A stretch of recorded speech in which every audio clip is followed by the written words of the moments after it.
Hello दोस्तों, स्वागत है आपका मेरे चैनल टेक सॉल्यूशन गेमिंग में। आज हम बात करना चाहते हैं बीएसएनएल एफटीटीएच, जिसमें कि जो सारोटेक का ओएनटी लगा होता है उसकी कॉन्फ़िगरेशन करेंगे, उसमें पासवर्ड कैसे चेंज करना है वाईफाई का वो देखेंगे, और एमटीयू के बारे में बात करेंगे, मैक्सिमम ट्रांसमिशन यूनिट, जिसमें कि जो है डाटा पैकेट जो है ट्रांसफर और रिसीव होते हैं आपके ओएनटी से आपके स्विच तक। तो चलिए उसके बारे में बात करते हैं और देखते हैं। तो चलिए फिर स्टार्ट करते हैं। सबसे पहले जो है आपको ब्राउजर खोलना पड़ेगा। ब्राउजर के अंदर जो है आपको सिंपली यहाँ पे डालना पड़ेगा 2 पॉइंट्स। ये आपको ओ एन टी कन्फिग्रेशन के लिए होता है। यहाँ से जो है आप ओ एन टी में जो है अपना यूजर नेम डालेंगे एडमिन, जो कि डिफॉल्ट होता है, और आपका जो पासवर्ड हो सकता है वो पासवर्ड जो है आपका पासवर्ड ही रहेगा, या फिर एडमिन भी हो सकता है, आपके बॉक्स के पीछे लिखा होगा वैसे। तो मेरा जो अपना पासवर्ड है वो डाल देता हूँ, एंड यहाँ पे जो कोड है उसको भी डालना पड़ेगा, और सिंपली लॉग इन करते हैं। फिर लॉगिन करने के बाद जो आपको स्टेटस आ जाएगा, स्टेटस पे नहीं जाना है आपको, सिंपली नेटवर्क पे आना है। नेटवर्क पे आने के बाद आपको यहाँ पे लिखा होगा वेलिन।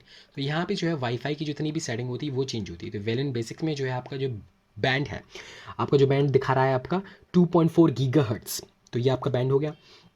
अब ये मोड है, मोड में अपना कुछ नहीं करना। ये आपका जो है वाईफाई का नेम है, ठीक है, ओके, ये वाईफाई का नेम हो गया। ये चैनल विथ हो गई 20 मेगाहर्ट्ज़, और यहाँ पे जितनी भी डिटेल वो आपको दिख गई होगी। अब नेक्स्ट में देखते हैं वेलिन एडवांस में क्या ऐड। वेनिला एडवांस में जो है आप कोई भी ब्लॉक कर सकते हैं, जितने भी अपने कोई भी वाईफाई उसको ब्लॉक करना हो, जो कि अपने हॉटस्पॉट के थ्रू कनेक्टेड है, उसको ब्लॉक करना हो तो यहाँ से जो ब्लॉक कर सकते हैं, और उसको स्टैटिक आईपी भी दे सकते हैं। और यहाँ से अपन जो है वेलेंस सिक्योरिटी पे जाते हैं। तो वेलेंस सिक्योरिटी में जो है आपको सिंपली जो है यहीं से जो है पासवर्ड चेंज होगा। वेलेंस सिक्योरिटी में जो आपका आ गया है नाम, यहाँ पे जो आपका इनक्रप्शन जो आपकी नाम होगी, यहाँ पे जो आपको इनक्रिप्शन मिलेगा, तो आपको यहाँ पे इनक्रिप्शन में जो है आपको देख WPS2 मिक्स है, तो ये सबसे अभी लेटेस्ट है, यही आपको लेना है। उसके बाद जो है आपको पर्सनल पे क्लिक करना है। पर्सनल के बाद जो आपको प्री शेयर्ड की फॉर्मेट, तो आपको जो है फेस फेस ही लेना है, 64 करेक्टर वाला नहीं लेना है यहाँ पे, क्योंकि आपको सिंपल पासवर्ड डालना है। तो यहाँ पे जो अपना सिंपल सा कोई भी पासवर्ड है वो डाल दीजिए और सेव एंड अप्लाई पे कर दीजिए, तो आपको जो पासवर्ड है वो चेंज हो जाएगा, आपको कोई दिक्कत नहीं होगी। और आप जब यूज़ करेंगे तो आपको जो है न्यू पासवर्ड डालना पड़ेगा, जो आपने यहाँ पे डाला है, ठीक है। आप यहाँ पे सिंपली अप्लाई कर देना, तो आपका हो जाएगा। अब आते हैं WPS कॉन्फ़िगरेशन के ऊपर। तो WPS कॉन्फ़िगरेशन में जो है वाईफाई प्रोटेक्टेड सेटअप, तो WPS जो है अपनी गेस्ट के लिए रहता है, या अपनी किसी फ्रेंड को जो अपना वाईफाई शेयर करना है, तो यहाँ पे क्या अपन सिंपली एक कोड बना लेते हैं, पिन बना लेते हैं। वो पिन से जो है अपन उसको दे देते हैं, अपना ओरिजिनल पासवर्ड है वो नहीं देते हैं। WPS बटन आपको ऑन करना पड़ता है राउटर में, ठीक है। तो यहाँ पे अपना कोई भी अपना पर्सनल पिन डाल लीजिए और उसको जो है अप्लाई एंड चेंज कर दीजिए। तो यहाँ पे आप देख सकते हैं काउंटर की इन्फॉर्मेशन, यहाँ पे अपना WPA2 मिक्स्ड ये आपकी प्रोटेक्शन है, और ये आपका इनक्रप्शन है, और आपकी यहाँ पे की दिख रही है कि जो आपकी की है, जो पासवर्ड है वो दिख रहा है। सिंपली यहाँ से आपका सब पता चल गया है। अब जो है हम MTU के पास जाते हैं। ओके ओके, तो पासवर्ड जो आपका हो चुका है। Okay, now we are come to maximum transmission unit MTU। So first of all we have to go to internet. Here we can check MTU value, which is this. This is a default value, and we cannot change default value. Beyond this value we cannot change. This is the default and this is the value we cannot change. This is the data transfer rate receiving and transmission between ONT to switches. So this is a default and we cannot change this. If we change MTU unavailable value, try again.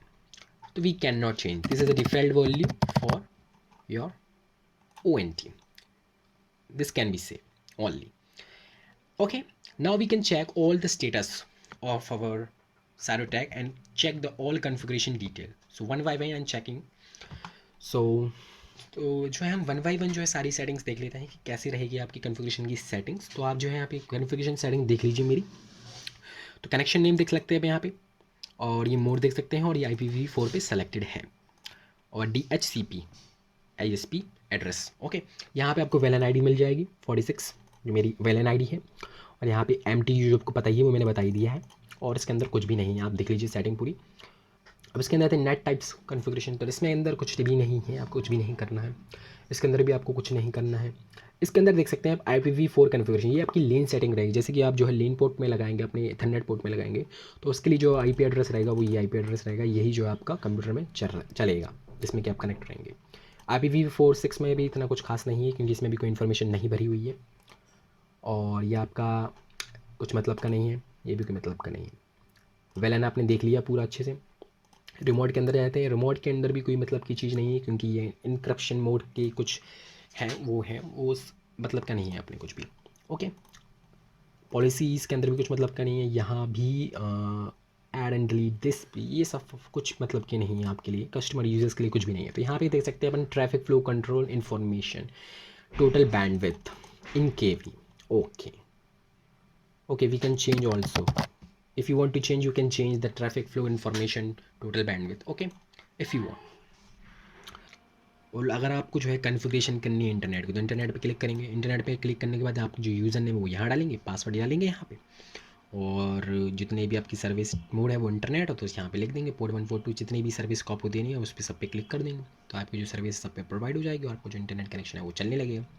और voice के लिए आपको voice की अब जो IP address है कि marks IP address है कि गेटवे है कि वो लिखना पड़ेगा, और जितनी वेलन आईडी है वो लिखनी पड़ेगी, तो आपको जो है इंटरनेट कनेक्शन चालू हो जाएगा। सिंपल है बस यही। Okay, next is timer server. Timer server में आपको क्या करना है, आपको ये सेलेक्ट करना है टाइम चेन्नई कोलकाता मुंबई न्यू दिल्ली, ये जो आपका टाइम रहेगा तभी जो आपका सर्वर से अच्छे से कनेक्शन इस्टेब्लिश रहेगा, कोई भी दिक्कत नहीं होगी। राउटर में आ जाते हैं।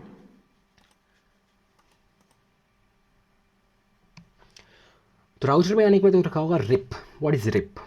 Rib is to active RIP or device, choose active button to over or RIP mode to configuration and independent port, please choose and proper RIP version।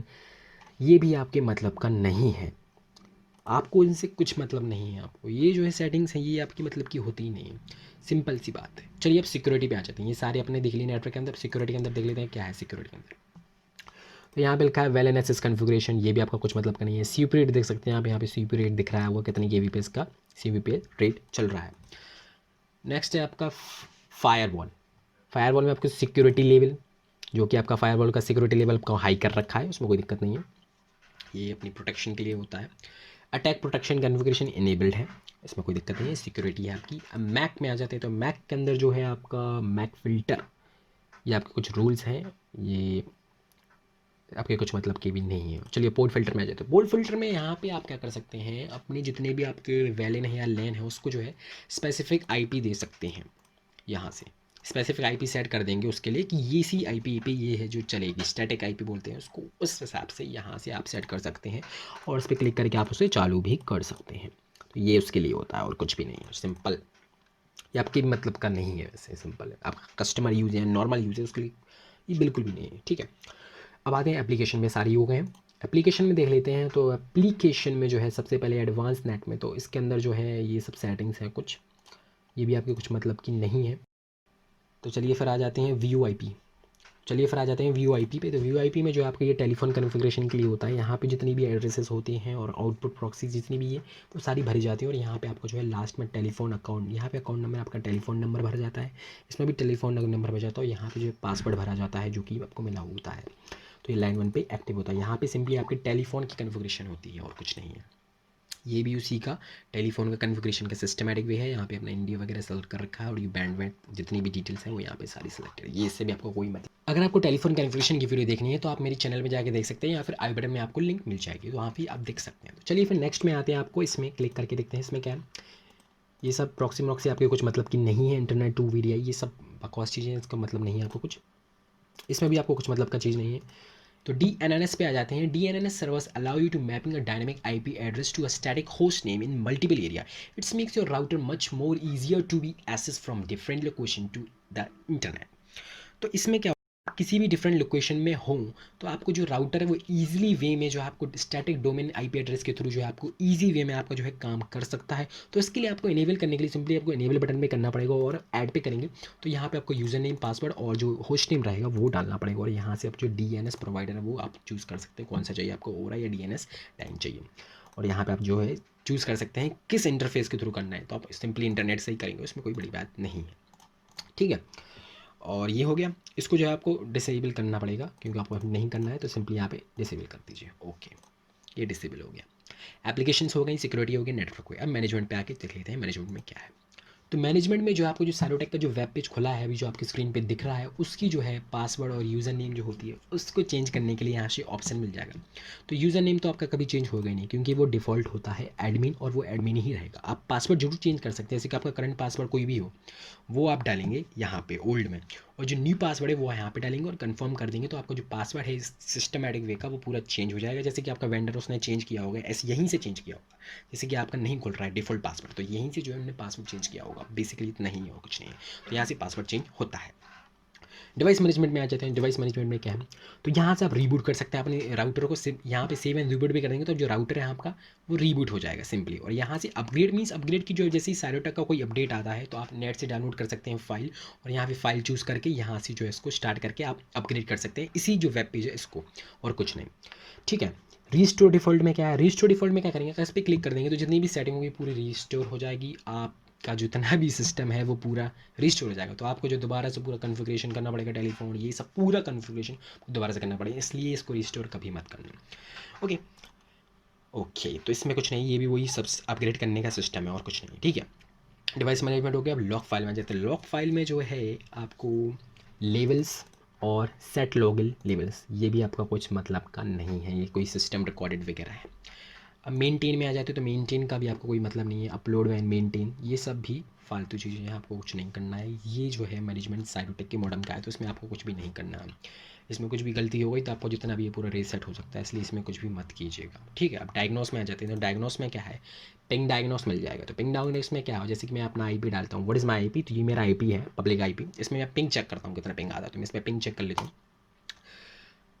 Okay okay, ping and my IP address 56 data bytes and 64 data bytes 0.00 ms. This is my IP static address. 4 packets transmitted, 4 packet received, 0% packet lose, means your ms is 0.00 ms, which is the great ms for this IP. Okay, you can also check your ms from here, from here. आपको सिर्फ ये करना पड़ेगा, आपको सिर्फ यहाँ पे Google पे जो है सर्च बोलना पड़ेगा, what is my IP. Simply आपको जो आईपी मिलेगी उसको कॉपी कर लेंगे और अपनी जो है पिंग डायग्नोस में जो है आप चेक कर लेंगे, यहाँ पे आप पेस्ट करके उसको, और पिंग चेक कर लेंगे कितना पिंग आ रहा है। तो पिंग अभी देख सकते हैं 0.00 ms है ना, तो आपका जो पिंग बढ़िया आ रहा है। अगर आपका पिंग अच्छा नहीं आ रहा है तो आपको जो पबजी वाले हैं जो कह रहे हैं पबजी नहीं चल रहा, तो नहीं चलेगा भाई, सिंपल सी बात है। तो यहाँ पे आप पिंग चेक कर सकते हैं और कुछ नहीं।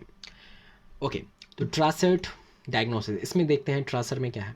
तो इसके अंदर भी जो है आप चेक कर सकते हैं अपना पिंग वही। तो मैंने अपना आईपी एड्रेस यहाँ पे दे दिया है, यहाँ पे लिखा है 30 hopes max 38 bytes packet 0.00 ms, simple है और कुछ नहीं है। यूज़र इन्फो यूज TROQ9, आप में इसमें कुछ भी नहीं करना है। ठीक है, नेटवर्क डायग्नोस हो गया आपका। लूप बैक डिटेक्ट में देखते हैं। लूप बैक डिटेक्ट में जो है आपको ये जो है कुछ हो, तो लूप बैक डिटेक्ट में जो है आपको कुछ नहीं करना है, सब ऐसा ही है फालतू। यहाँ पे आपको पोर्ट स्टेटस, पोर्ट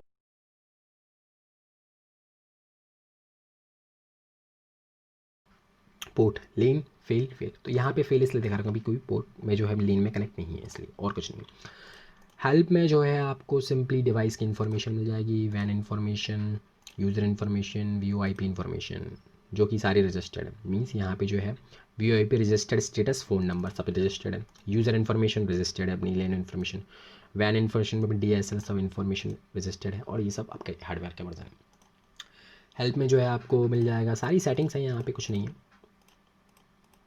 मतलब ये एक स्टेटस टाइप है। यहाँ पे यहाँ से आप देख सकते हैं फायरवॉल सिक्योरिटी आपकी पहले से एंटीवायरस की जो है वो लगी चुकी है। ओके, यहाँ से आप बड़ी आराम से देख सकते हैं। ओके, तो आप मैंने आपको जो है पूरा बता दिया है network security, application management and diagnose and help. अब रह गया स्टेटस, तो स्टेटस चेक कर लेते हैं फाइनली कि क्या कॉन्फ़िगरेशन है। तो स्टेटस में आपको देखा जाएगा डिवाइस बेसिक इन्फॉर्मेशन, तो डिवाइस का जो अपना मॉडल नंबर है वो मिल जाएगा, ये मॉडल नंबर है। ठीक है, ये डिवाइस ID है, ये वर्जन है हार्डवेयर का, ये सॉफ्टवेयर वर्जन है, और ये सीरियल नंबर है।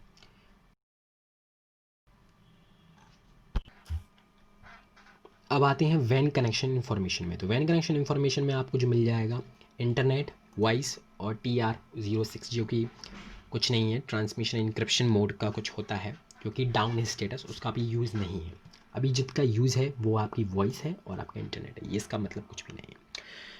और वहीं पे अपन IPv6 देख लेते हो, तो IPv6 में जो है कोई भी इन्फॉर्मेशन नहीं है, क्योंकि मैंने इसमें कुछ भी भर के नहीं रखा है। ईपॉन इन्फॉर्मेशन में आपको जो मिल जाएगा कनेक्शन स्टेटस मिल जाएगा, रजिस्टर्ड है, यस, तो यहाँ पे मैं लेज़र डिवाइस इन्फॉर्मेशन देखता हूँ। लेज़र डिवाइस इन्फॉर्मेशन जो आपकी फाइबर ऑप्टिक केबल होती है, उसके अंदर लाइट ट्रैवल होती है, तो उसकी जो पावर है वो देख लेते हैं। तो यहाँ पे मिल जाएगी -9.00, जो कि बहुत ही अच्छी पावर आ रही है। मीन्स जो केबल है वो काफ़ी अच्छी तरीके से जो है ट्रांसमिशन कर रही है लेज़र का, और अच्छी तरीके से आपकी लाइट पहुँच रही है।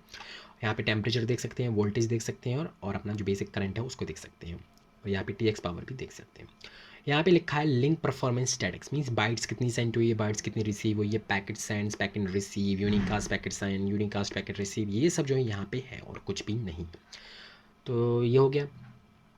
अब आते हैं वैन के बाद, हो गया आपका वैन, हो गया ये, हो गया आपका वैन हो गया। अब आते हैं यूज़र इन्फॉर्मेशन। तो यूज़र इन्फॉर्मेशन में आपको मिल जाएगी अपनी जो वाईफाई की डिटेल है, उसमें मिल जाएगी वैन इंटरफेस इन्फॉर्मेशन। तो यहाँ पे आपको इनेबल दिख रहा होगा, यहाँ पे अपनी वाईफाई का नेम मिल रहा होगा, आपका मोड मिल रहा होगा 2.4 गीगाहर्ट्ज़ वाला, और यहाँ पे जितने भी अभी डिवाइसेस कनेक्ट है, मीन्स 2 डिवाइसेस अभी जो है कनेक्टेड हैं, जिसमें कि एक मेरा लैपटॉप है और एक मेरा मोबाइल है जो कि अभी मेरी कनेक्टेड है। तो ये दोनों डिवाइस दिखा रहे हैं, उसका मैक एड्रेस दिखा रहा है, और कितना डाटा रेट MBPS हो रहा है, और पावर सेविंग मोड, और ये सब इसमें हो, और कुछ भी नहीं। और तो लेन इंटरफेस में देख लें तो गेटवे इन्फॉर्मेशन में IP एड्रेस मिल जाएगा, आपका मैक एड्रेस मिल जाएगा, अपने पोर्ट 2 में जो है मेरी केबल लगी हुई है जो कि मेरे कंप्यूटर से कनेक्टेड है। तो यहाँ पे आपको पैकेट्स बाइट्स यहाँ पे मिल जाएंगे, कितनी जो है सेंड हुई है वो इन्फॉर्मेशन आपको मिल जाएगी। ओके, यूज़र इन्फॉर्मेशन हो गई आपके हैं टेलीफोन इन्फॉर्मेशन की, जहाँ पे टेलीफोन इन्फॉर्मेशन में जो आपका रजिस्टर्ड है, और मेरा मोबाइल नंबर यहाँ पे फ़ोन नंबर जो टेलीफोन नंबर है वो रजिस्टर्ड है। अब रिमोट मैनेजमेंट स्टेटस में देख लेते हैं क्या है। इसके अंदर कुछ भी नहीं है, सब बकवास है। तो रिमोट मैनेजमेंट सिस्टम में आपको कुछ मतलब की चीज़ नहीं है। तो ये आपने पूरे स्टेटस देख लिया है, और ये आपकी जितनी भी सेटिंग्स थी वो पूरी कंप्लीट हो चुकी हैं, और इसमें कोई दिक्कत वाली बात नहीं है। समझ गए हो आप? तो मैं आपको एक चीज़ और दिखा देता हूँ, जैसे कि नेटवर्क है। तो नेटवर्क के अंदर जैसे कि मैं इंटरनेट पे क्लिक करता हूँ, तो इंटरनेट में जो अपना जो ID है, यूज़र नेम, वो मैंने यहाँ पे लिखी हुई है, पासवर्ड उसका यहाँ लिखा है, ऑटो कनेक्ट लिखा है, इंटरनेट सर्विस पे स्टार्टेड है, और IPv पे स्टेटेड है। ठीक है, और वहीं वॉइस की देख लें तो वॉइस की जो है, वॉइस की IP एड्रेस लिख दी है, गेटवे लिख दिया, मास्क कनेक्शन लिख दिया, सब कुछ लिख दिया है, और इस पर सिंपली क्लिक कर देते हैं, और ये जब हो चुका है सिंपली, और कुछ भी नहीं है। ओके, समझ रहे हो ना? तो बस सिंपल सा वे है और कुछ भी नहीं है। तो आपका ये सारोटेक की जितनी भी इन्फॉर्मेशन थी मैंने इस पूरी वीडियो में बता दी है, और कॉन्फ़िगरेशन भी बता दी है कि thank you for watching my video, like and subscribe my channel. ऐसी ही वीडियो जो है BSNL के ऊपर आती रहती हैं, हमारे चैनल में बनी रहिए और ऐसी जानकारी लेते रहिए, और जितनी भी वीडियोज़ है मेरे चैनल पे वो भी ज़रूर देख लीजिए, क्योंकि इसमें जो आपको काफ़ी डिटेल मिल जाएगी और काफ़ी जानकारी मिल जाएगी। तो ऐसी हमारी वीडियो देखने के लिए थैंक यू, धन्यवाद।